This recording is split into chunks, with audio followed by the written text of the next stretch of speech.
اپنے حلال حصے کو حرام کر کے کھاتے ہیں یا حرام استعمال کرتے ہیں۔ حضرت علی رضی اللہ تعالیٰ عنہ کا واقعہ مشہور ہے اس حوالے سے کہ آپ نے ایک شخص کو کہا کہ میاں میرا گھوڑا اس کی حفاظت نگرانی کرو، میں فلاں کام کر لوں۔ نماز کا وقت تھا، مسجد میں چلے گئے، یا کوئی اور کام بھی ہو سکتا ہے۔ آپ اپنے کام میں مشغول ہوئے، تھوڑی دیر کے بعد جب واپس آئے تو گھوڑا ٹھہرا ہوا ہے، بندہ نہیں ہے، اور بندے کے ساتھ اس گھوڑے کی اوپر جو زین رکھی جاتی ہے وہ زین بھی نہیں ہے جس پہ انسان بیٹھتا ہے، گھوڑ سوار جس پہ بیٹھتا ہے وہ بھی نہیں ہے۔ کتنے کی؟ 2 کی، 3 کی روپے، درہم کی، دینار کی، وہ بندہ نہیں ہے۔ آپ نے وہاں ٹھہرے، انتظار کیا، وہاں جب نہ ملا، محسوس کر لیا حضرت نے کہ بندہ نکل گیا ہے، فراڈی تھا۔ آپ نے بازار کا رخ کیا، سفر کرنا تھا تاکہ وہ زین لے، زین پہ بیٹھ کر راحت سے پہنچیں اپنی منزل تک۔ اب جب بازار گئے تو دیکھا کہ حضرت کی وہی زین جو ان کے گھوڑے کے اوپر رکھی ہوئی تھی، حضرت جس پر بیٹھ کر آئے تھے یہاں تک، تو وہ دکان پہ رکھی ہے۔ آپ نے پہچان لیا اور دکاندار سے فرمایا مجھے یہ چاہیے، ہے تو میری ہے، یہ میرے گھوڑے کی ہے یہ زین، لیکن آپ نے اس کو لیا ہے، کتنے کی لی ہے اور مجھے کتنے کے دو گے؟ اس نے کہا حضرت میں نے 2 درہم کی لی ہے،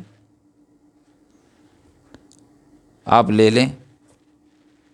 تو حضرت نے یہاں ایک جملہ یہی ارشاد فرمایا تھا، فرمایا میں اس بندے کو 2 درہم دینا چاہتا تھا، جتنے کی اس نے زین بیچی ہے اتنا حضرت نے فرمایا میں نے دل میں عہد کر لیا تھا کہ جب میں باہر نکلوں گا اس کو اس کا اجرت دوں گا، اس کو اس کے ٹھہرنے کا کرایہ دوں گا، اس کے نگرانی کرنے کی اس کو اجرت دوں گا۔ جب میں باہر آیا تو زین غائب، بندہ غائب۔ اب اس نے 2 درہم کی بیچی ہے، میں 2 درہم تو اس کو دینا چاہتا تھا، 2 درہم جو میں دینا چاہتا تھا وہ حلال تھے اس کے لیے اور اس کے لیے خیر و برکت کا سبب بنتے، لیکن اس نے حلال جتنی رقم حرام طریقے سے، حرام ذریعے سے حاصل کی ہے جو اس کے دنیا کے لیے بھی نقصان دہ ہے اور آخرت کے لیے بھی نقصان دہ ہے۔ ہماری یہ مجموعی کیفیت یہی ہے میرے عزیزو۔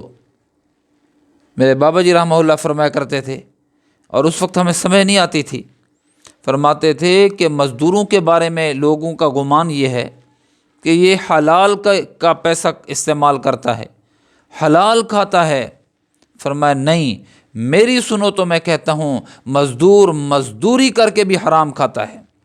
سمجھ نہیں آتا تھا، یہ مزدور جو پسینے سے شرابور ہے، مالک مکان یا تعمیر کرانے والا، وہ اے سی میں بیٹھا ہوا ہے، اے سی روم میں بیٹھا ہوا ہے، اور یہ دھوپ کے اندر، کڑکتی دھوپ کے اندر یہ پسینے سے شرابور ہے، یہ کام کر رہا ہے، اس کا معاوضہ حرام کیسے ہوگا، اس کو ملے گا؟ تو اب جب تجربات ہوئے ہمیں تو تب معلوم ہوا کہ واقعی مزدور مزدوری کرتے ہوئے بھی حلال نہیں کھاتے، ڈنڈی مار جاتے ہیں، وقت سے پہلے چھٹی کر جاتے ہیں، تاخیر سے پہنچتے ہیں، اور وقت جو دورانیہ ان کے کام کرنے کا ہے اس میں کافی سارے وقت کو ضائع کر دیتے ہیں اور مالک کے سرمایے کو بھی نقصان پہنچاتے ہیں، سیمنٹ بجری وغیرہ یہ گم کر دیتے ہیں، ضائع کر دیتے ہیں اس کو۔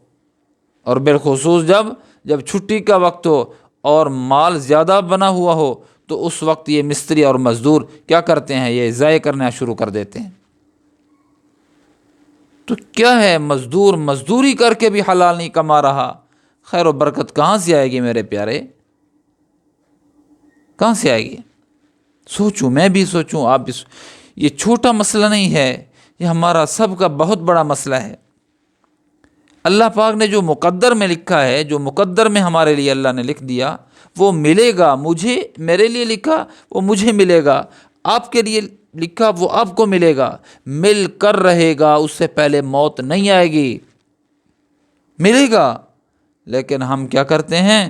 ہم اس چیز کے حصول کے لیے ناجائز ذرائع استعمال کرتے ہیں، ناجائز طریقے استعمال کرتے ہیں۔ ہم اس حلال چیز کو جو ہمارا نصیب تھا حرام طریقے سے اس تک پہنچنے کی کوشش کرتے ہیں اور اس کو حاصل بھی کر لیتے ہیں۔ نقصان ہو جاتا ہے، دنیاوی نقصان بھی، اخروی نقصان بھی۔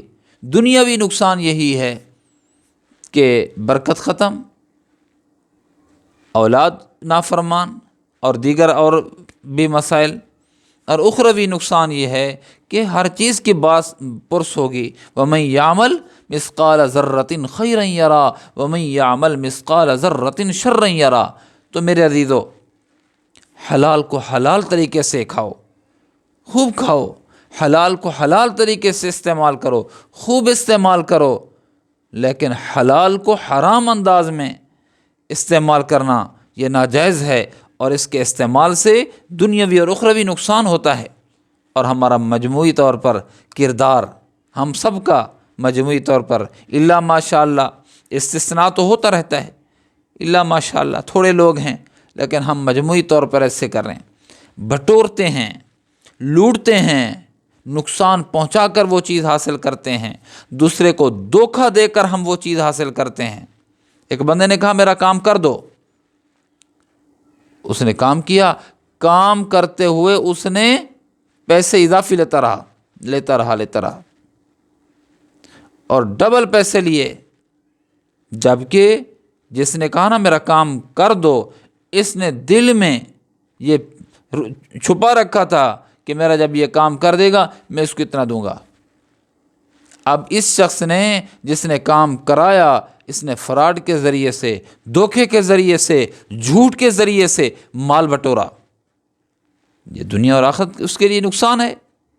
اگر یہ دھوکہ نہ دیتا، فراڈ نہ کرتا، نقصان نہ پہنچاتا، تو اللہ نے جو مقدر میں لکھا تھا یہ اپنی خوشی سے جب دیتا، طیب نفس سے دیتا، تو پھر برکت ہی برکت ہوتی۔ اپنے آپ کو حرام سے بچاؤ، حرام کے ایک لقمے سے بچاؤ، حرام کے ایک ذرے سے بچاؤ، نہ استعمال کرو نہ اس کو کھاؤ پیو۔